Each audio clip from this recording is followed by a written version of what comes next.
very much. Thank you. I moved to America 12 years ago with my wife, Terry, and our 2 kids. Actually, truthfully, we moved to Los Angeles. Thinking we were moving to America, but anyway, it's a short plane ride from Los Angeles to America. I got here 12 years ago, and when I got here, I was told various things, like, Americans don't get irony. Have you come across this idea? It's not true. I've traveled a whole length and breadth of this country. I have found no evidence that Americans don't get irony. It's one of those cultural myths, like the British are reserved. I don't know why people think this. We've invaded every country we've encountered. But it's not true Americans don't get irony, but I just want you to know that that's what people are saying about you behind your back. You know, when you leave living rooms in Europe, people say, thankfully, nobody was ironic in your presence. But I knew that Americans get irony when I came across that legislation, No Child Left Behind. Because whoever thought of that title gets irony. Don't they?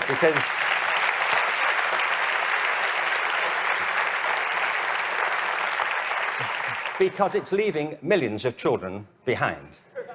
Now, I can see that's not a very attractive name for legislation.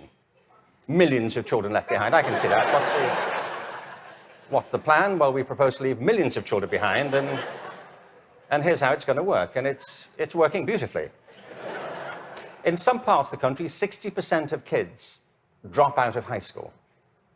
In the Native American communities, it's 80% of kids. If we halved that number, one estimate is it would create a net gain to the US economy over 10 years of nearly $1 trillion. From an economic point of view, this is good math, isn't it? That we should do this. It actually costs an enormous amount to mop up the damage from the dropout crisis.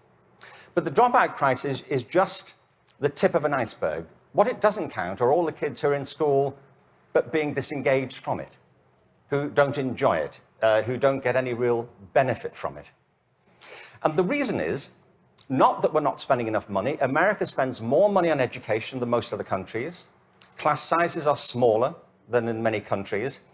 And there are hundreds of initiatives every year to try and improve education. The trouble is, it's all going in the wrong direction. There are 3 principles on which human life flourishes, and they are contradicted by the culture of education under which most teachers have to labor and most students have to endure. The first is this, that human beings are naturally different and diverse. Can I ask you, how many of you have got children of your own? Okay. Or grandchildren?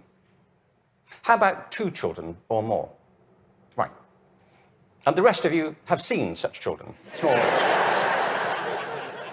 Small people wandering about.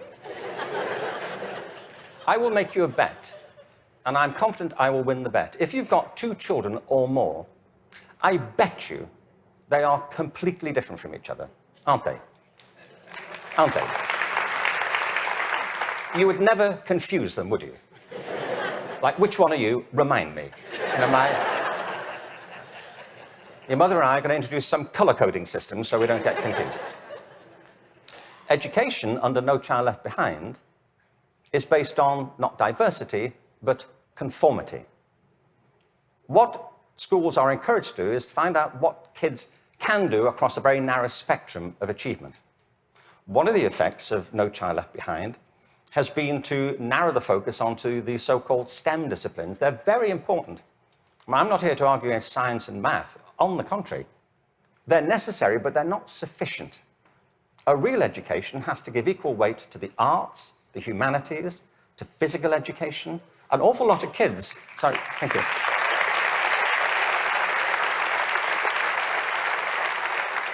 One estimate in America currently is that something like 10% of kids getting on that way are being diagnosed with various conditions under the broad title of attention deficit disorder, ADHD.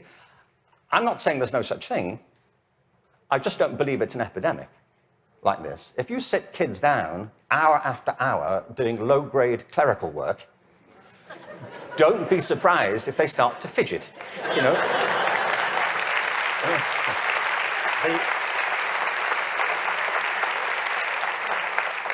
Children are not, for the most part, suffering from a psychological condition. They're suffering from childhood, you know, and I know this because I spent my early life as a child. I went through the whole thing. And kids prosper best with a broad curriculum that celebrates their various talents, not just a small range of them. And by the way, the arts aren't just important because they improve math scores, they're important because they speak to parts of children's being which are otherwise untouched. The second... Thank you. The second principle that drives human life and flourishing is curiosity. If you can light the spark of curiosity in a child, they will learn without any further assistance very often. Children are natural learners. It's a real achievement to put that particular ability out or to stifle it. Curiosity is the kind of engine of achievement. Now, the reason I say this is because one of the effects of the current culture here, if I can say so, has been to deprofessionalize teachers. There is no system in the world or any school in the country that's better than its teachers. Teachers are the lifeblood of the success of schools. But teaching is a creative profession. Teaching properly conceived is not a delivery system. You know, you're not there just to pass on received information. Great teachers do that. But what great teachers also do is mentor, stimulate, provoke, engage. You see, in the end, education is about learning. If there's no learning going on, there's no education going on. And people can spend an awful lot of time discussing education without ever discussing learning. The whole point of education is to get people to learn. A friend of mine, old friend, actually very old, he's dead. That's as old as it gets, I'm afraid. So, but a wonderful guy, he was. A wonderful philosopher. He used to talk about the difference between the task and achievement senses of verbs. You know, you can be engaged in the activity of something, but not really be achieving it. It's like dieting. It's a very good example, you know. There he is, he's dieting. Is he losing any weight? Not really. Teaching is a word like that. You can say, there's Deborah, she's in room 34, she's teaching. But if nobody's learning anything, she may be engaged in the task of teaching, but not actually fulfilling it. The role of a teacher is to facilitate learning. That's it. And part of the problem is, I think, that the culture of, the dominant culture of education has come to focus on not teaching and learning, but testing. Now, testing is important. Standardized tests have a place. But they should not be the dominant culture of education. They should be diagnostic. They should help. You know,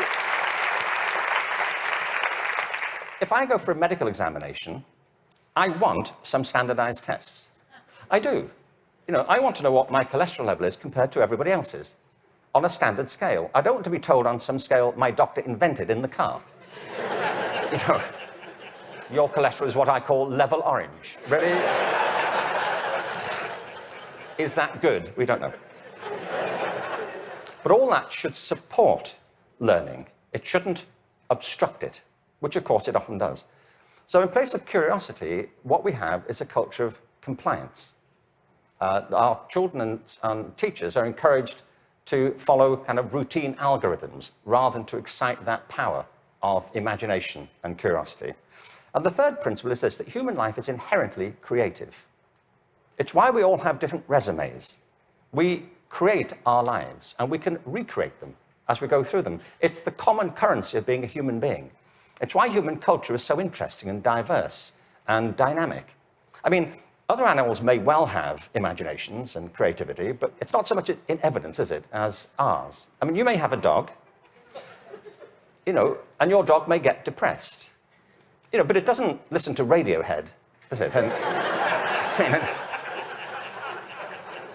sit staring out the window with a bottle of Jack Daniels. And you say, would you like to come for a walk? He said, no, I'm fine. No. You go. I'll wait, I'll go. Yeah. But take pictures.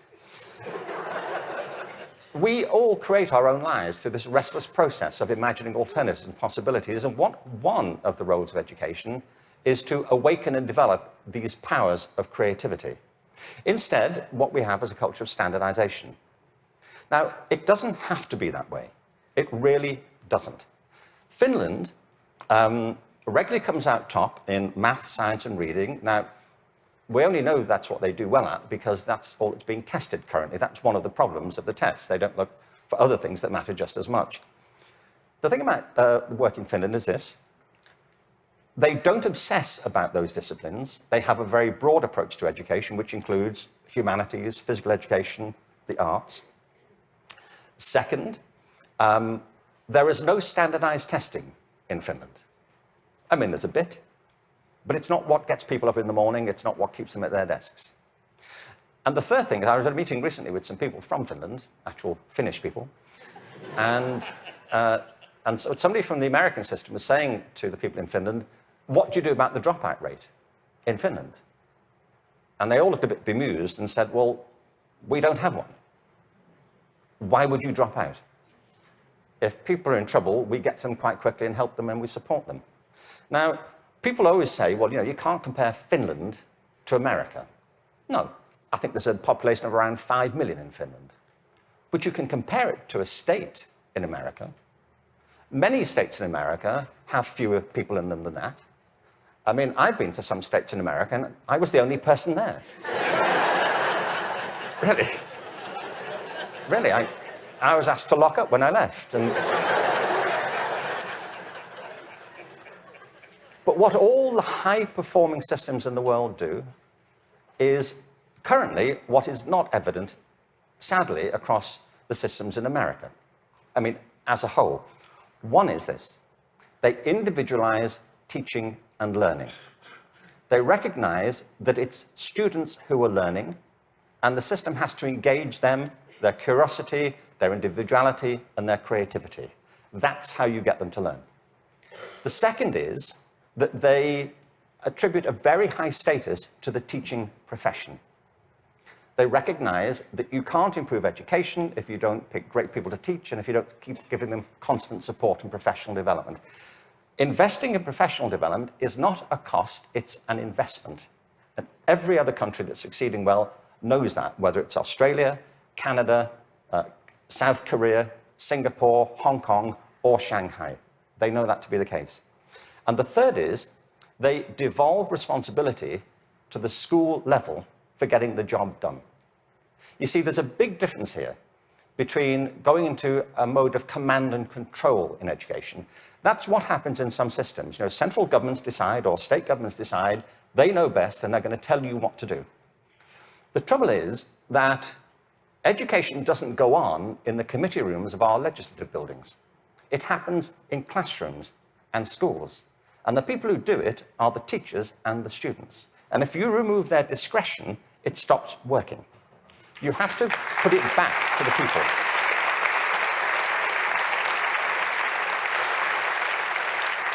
There's wonderful work happening in this country. But I have to say, it's happening in spite of the dominant culture of education, not because of it. It's like people are sailing into a headwind all the time. And the reason I think is this, that many of the current policies are based on mechanistic conceptions of education. It's like education is an industrial process that can be improved just by having better data. And somewhere in, I think, the back of the mind of some policymakers is this idea that if we fine-tune it well enough, if we just get it right, it'll all hum along perfectly into the future. It won't, and it never did. The point is that education is not a mechanical system, it's a human system. It's about people. People who either do want to learn or don't want to learn. Every student who drops out of school has a reason for it. which is rooted in their own biography. They may find it boring, they may find it irrelevant, they may find that it's at odds with the life they're living outside of school. There are trends, but the stories are always unique. I was at a meeting recently in Los Angeles they're called alternative education programs. These are programs designed to get kids back into education. They have certain common features. They're very personalized. They have strong support for the teachers, close links with the community, and a broad and diverse curriculum, and often programs which involve students outside school as well as inside school. And they work. What's interesting to me is these are called alternative education. You know? And all the evidence from around the world is if we all did that, there'd be no need for the alternative.